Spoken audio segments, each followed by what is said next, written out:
Tell me, have you ever felt your heart flutter just sitting there quietly, maybe reading the paper, or noticed your numbers creeping up, even though you're trying to do everything right?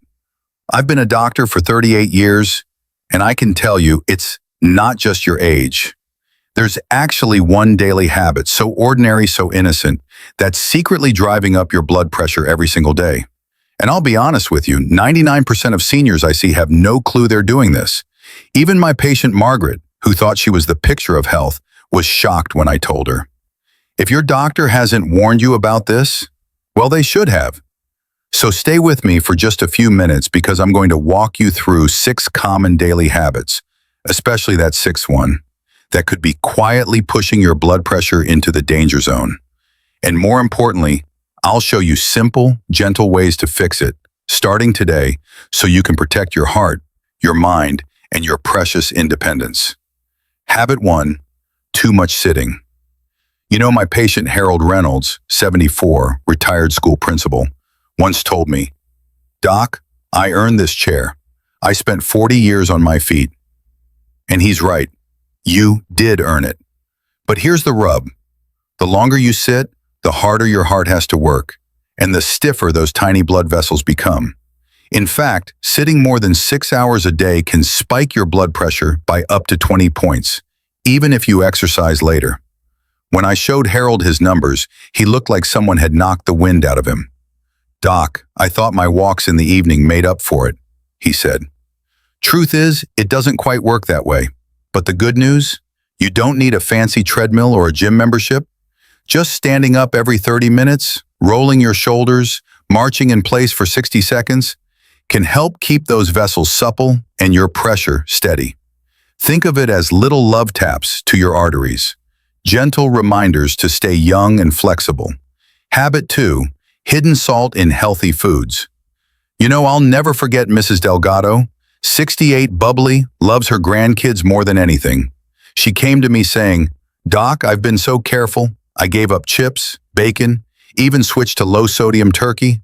She trusted those neat little labels, those green check marks shouting heart healthy. Even so-called healthy foods like canned veggies, low-fat cheeses, whole wheat sandwich bread can hide a mountain of salt. That sneaky sodium forces your body to cling to water, which squeezes your blood vessels tighter and tighter, driving your pressure up like a slow, silent vice. Over time, this hidden salt doesn't just raise your BP. It starts to scar those delicate vessel walls, setting the stage for strokes, kidney strain, even faster memory loss. You need simple, honest ways to spot these hidden salt bombs so you can keep enjoying your food without worrying about what it's secretly doing to your heart. And once I showed Mrs. Delgado how to read the mg sodium per serving line and keep it under 1,500 a day, her blood pressure dropped by 12 points in just 3 weeks, without giving up her morning toast or her homemade bean soup. So here's a fun quick check. Did you know even a single slice of healthy multigrain bread can have more salt than a small bag of potato chips? I'll show you exactly how to pick safer options in a moment. Because you deserve to trust what's on your plate and to keep that beautiful heart of yours beating strong for years to come. Habit 3, skipping breakfast or eating late. Be honest with me. Have you ever said something like, "Oh, I'm just not hungry in the morning, I'll eat later"? Or maybe you find yourself nibbling crackers at 10 o'clock at night, thinking it's no big deal. Well, there's a hidden reason that might be quietly pushing your blood pressure higher. Here's what happens. When you skip breakfast, your body panics a little. It pumps out extra stress hormones, like cortisol, to keep your blood sugar steady. Trouble is, those same hormones tighten your arteries and make your heart work harder. Then if you eat a heavy dinner late, it's like throwing gasoline on the fire, forcing your system to digest when it should be winding down. Before Mr. Wallace and I had this little heart-to-heart, he was dragging through his days, nodding off in his chair by 3 p.m., waking up at midnight to rummage the fridge. His pressure? Hovering at 152/90. Just 2 weeks after starting a light morning meal, a boiled egg, half a banana, even a piece of whole wheat toast, his mid-afternoon crashes vanished and his BP dipped to 136/82. And all because he gave his heart a steady morning rhythm instead of forcing it to scramble later.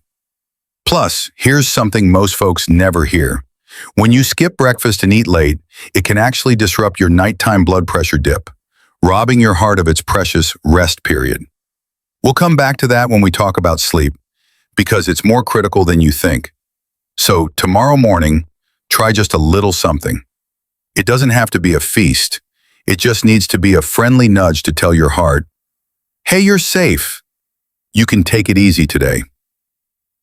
Habit 4, poor sleep hygiene. Now I want to tell you about Mrs. Thompson. She's 72, sharp as a tack, but by the time she came to me, she was exhausted. She said, "Doc, I lie there for hours. My mind just won't shut off. Then by morning, my blood pressure's through the roof." And here's the kicker most folks don't realize. When you lose quality sleep, especially that deep, slow-wave sleep, your body doesn't get its nightly pressure dip. Your heart misses its chance to slow down, heal, and reset over time. That means your arteries stay slightly clenched, night after night, building tiny scars that stiffen your vessels. And by morning, your pressure reads like you've already been racing uphill. "I thought it was just because I'm getting older," she whispered. But it wasn't just age, it was her bedtime habits. I gave Mrs. Thompson a simple evening plan, nothing fancy. A warm shower, no TV or doom scrolling 30 minutes before bed, and a tiny cup of chamomile. In 2 weeks, her mornings started finally showing 128 instead of 148. And the best part, she said, "Doc, I finally feel like myself again. I even started painting with my grandkids on Saturdays." Habit 5, chronic dehydration. Now be honest with me, when's the last time you reached for a glass of water before your coffee or tea in the morning? You'd be surprised how many of my patients look at me sheepishly right about now. Here's something most folks never hear. Your blood is about 50% water. When you're dehydrated, even just mildly, it actually becomes thicker. That means your heart has to push harder to move it through your vessels, which tightens your arteries and raises your blood pressure. And by simply keeping your blood nice and fluid, you ease the workload on your heart, protect your kidneys, and help your brain stay sharp. Want a quick test? Pinch the skin on the back of your hand for a second. If it doesn't snap right back, you're probably running low. And here's a beautiful little habit that can drop your morning pressure by 5 to 7 points. Just 1 glass of water before 10 a.m. That's it. It helps flush out that overnight sodium, loosens up your vessels, and sends a gentle, all-clear signal to your heart. Doesn't have to be fancy. Doesn't have to be 8 glasses at once. Just a steady little trickle of care, day by day, to keep your heart humming along beautifully. Habit 6, the silent blood pressure killer. Negative news consumption. Let me share something a little unexpected. Most folks think it's salt or stress from work that's pushing their pressure up. But one of the most overlooked and truly silent culprits, it's all that steady stream of bad news. Just think about it.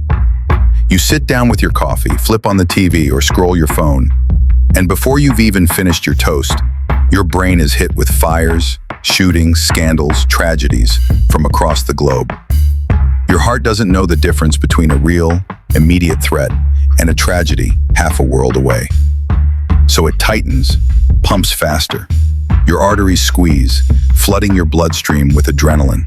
Day after day, this drip, drip, drip of fear trains your body to live in a constant low simmer of fight or flight. And that chronic tension is like a tiny hammer tapping your vessel walls.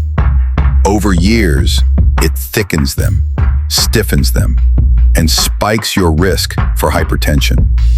I've had patients come to me on 2, 3 medications, baffled why their numbers won't budge. And all it took was turning off that evening news loop for 2 weeks.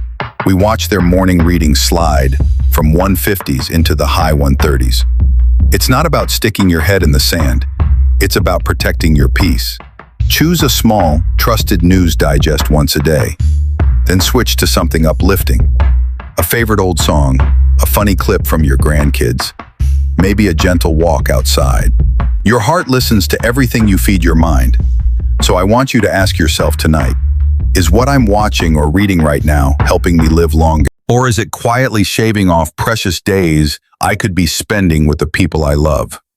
Conclusion, a gentle legacy. You know, after nearly 4 decades as a doctor caring for hearts just like yours, I've learned something simple but powerful.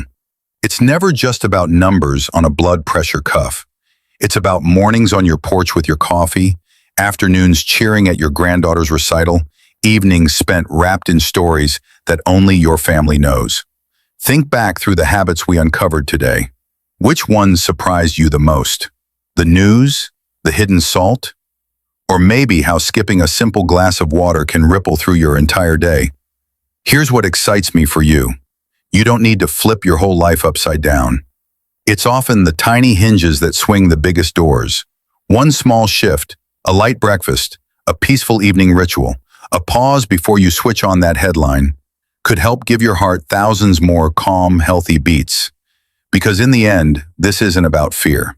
It's about standing strong and steady for the people who count on your laughter, your wisdom, and your stories. It's about being here, truly here, for all those priceless moments yet to come. So here's what I want you to do. To pick just one of these habits tonight, start there. And if this video gave you even one little spark of hope or clarity, share it with a friend who might need it too. Because together, we're building not just longer lives, but fuller ones. My dear friend, your heart has carried you through decades of love, work, and adventure. Let's help it carry you gracefully through many more. I'm Dr. John Maxwell, and from my heart to yours, thank you for spending this time with me. I'll see you in the next video.